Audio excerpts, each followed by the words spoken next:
dans le prochain épisode de Demain nous appartient.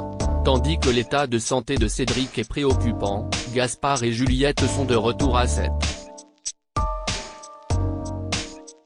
En parallèle, l'hypersensibilité de Roxane se calme.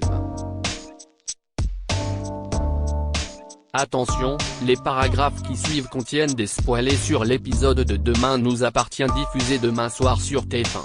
Si vous ne voulez rien savoir, ne lisez pas ce qui suit. Vendredi 5 août dans Demain nous appartient.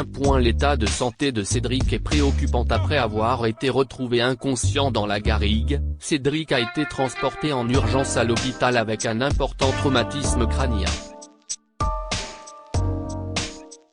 Dans le coma, l'infirmier présente donc un état préoccupant. Un coup dur pour Energy, Jaya et Lilian. Lorsque Nour débarque dans la chambre pour prendre de ses nouvelles, les adolescents acceptent de la laisser rester. De leur côté, Damien et Martin ratissent la zone où Cédric a été retrouvé. Selon Damien, celui-ci aurait trébuché sur une racine avant de se cogner la tête sur un rocher. Il aurait ensuite remonté la route pour demander de l'aide avant de finir par tomber à l'endroit où il a été découvert. Comme l'espacement de ses pas prouve qu'il était en train de courir juste avant sa chute, la police est certaine que Cédric fuyait quelqu'un. Par la suite, Martin retrouve Georges à l'hôpital Saint-Clair pour interroger Maëlle, une aide-soignante, au sujet de Cédric. Cette dernière explique être tombée sur l'infirmier en salle de repos pendant sa pause. Il était au téléphone et avait l'air préoccupé. Quand il a raccroché, il a dit à Maëlle qu'il devait rejoindre immédiatement sa fille. Apparemment, il lui était arrivé quelque chose ou il risquait de lui arriver quelque chose à la paillote. Il a alors récupéré ses affaires avant de partir précipitamment. Il était environ 19h30, soit peu de temps après qu'il avait administré les bêta-bloquants à Anne-Marie. Afin d'éclaircir cette histoire, les deux policiers rencontrent les filles Lopez-Dial qui indiquent qu'ils étaient bien chez eux le soir de sa disparition et non à la paillote. Georges pense alors que Cédric a menti à l'aide-soignante. Selon lui, il aurait fait semblant de recevoir un appel pour justifier son départ précipité. De retour au commissariat, Georges confirme au commandant Constant que Cédric a bien reçu un appel mardi soir d'un téléphone portable prépayé. Il est donc impossible pour la police de remonter jusqu'à son interlocuteur. Ce dernier l'aurait appelé et fait quitter l'hôpital en lui faisant croire que sa fille était en danger. Une histoire qui ressemble étrangement à celle d'Anne-Marie. En effet, celle-ci avait reçu un coup de fil d'une personne qu'elle ne connaissait pas et qui lui avait fait croire que Victoire était en danger. C'est pour cette raison d'ailleurs qu'elle était revenue à 7. Immédiatement, Georges appelle Victoire pour récupérer le numéro de téléphone dans le portable d'Anne-Marie. Comme ils correspondent, cela démontre qu'Anne-Marie et Cédric ont été piégés par la même personne. Et il ne peut pas s'agir de Paul puisqu'il est toujours en prison. De son côté, Benjamin vient donner un coup de main à Samuel Ouara. Comme il a peur de ne pas arriver à tout gérer sans Paul, le médecin envisage de vendre les terres blanches aux grands dents du docteur Ventura qui aime beaucoup cet endroit. Non loin de là, William annonce une mauvaise nouvelle à Nora. Les larmes aux yeux, la jeune femme retrouve ensuite les enfants Diallo Lopez et leur apprend que les dommages sont bien plus sévères que ce que les médecins pensaient au départ. En plus des contusions, Cédric a un hématome cérébral et des œdèmes. Malheureusement, l'opération est trop risquée et les médecins ne peuvent donc rien faire à part le maintenir en vie en espérant que ses blessures guérissent d'elles-mêmes.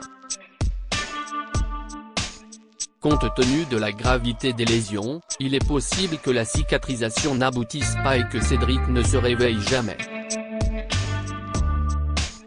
Bouleversé, NJ s'effondre en larmes dans les bras de son frère. Au commissariat, Martin et Georges font le point sur l'enquête. Avec les éléments en leur possession, ils en viennent à se demander si ce ne serait pas Victoire et ses proches qui seraient ciblés par le tueur. En parallèle, Victoire se baigne dans la piscine sans savoir que quelqu'un l'observe derrière les palmiers. Gaspard et Juliette sont de retour à 7. Juliette et Gaspard sont de retour à 7 pour le plus grand bonheur de Tristan. Quand la mère de famille déclare qu'elle ne pensait pas revenir un jour dans la petite Venise du Languedoc, l'ancien gérant du Spoon rétorque qu'il s'engage à leur faire passer des vacances inoubliables. Si Océane manque à l'appel, c'est parce que la jeune femme a entamé un road trip et qu'elle se trouve actuellement à Melbourne. Pour sa part, Gaspard pense plutôt que sa sœur préfère faire sa vie loin de sa famille. Plus tard, Juliette confie à Tristan combien c'est compliqué avec Gaspard en ce moment. En plus de s'être éloigné de ses amis, il a pris la décision d'arrêter l'école. Pour Juliette, son fils n'arrive pas à tourner la page et comme la date du procès de Sacha n'est toujours pas fixée, elle sait que cela risque de prendre du temps.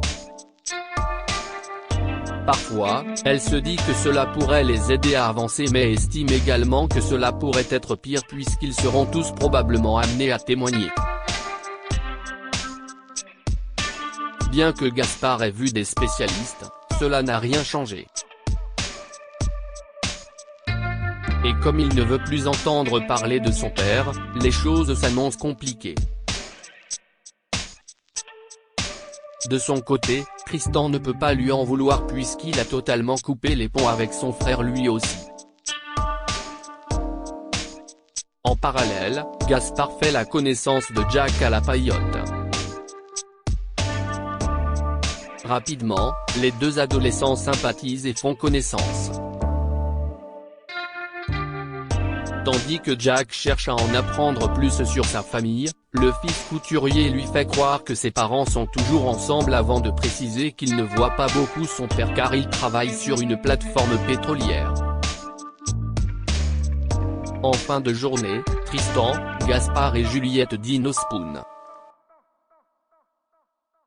Lorsque le jeune homme raconte qu'il a sympathisé avec Jack, Juliette pose de nombreuses questions mais il n'a pas envie d'un interrogatoire. L'hypersensibilité de Roxane se calme. Sarah et Roxane emménagent chez Bart pour quelques semaines. Pour accueillir la future maman comme il se doit, le fils Valorta a fait le ménage dans toute la maison afin qu'elle ne sente aucune odeur. Malheureusement, il a utilisé un produit senteur citron, ce qui lui donne la nausée. Au commissariat, Sarah confie à Aurore qu'elle est heureuse de vivre chez Bart et qu'elle espère qu'il supportera Roxane car il est hors de question qu'elle retourne à l'appartement. En fin de journée, Bart a fait une salade composée pour le dîner.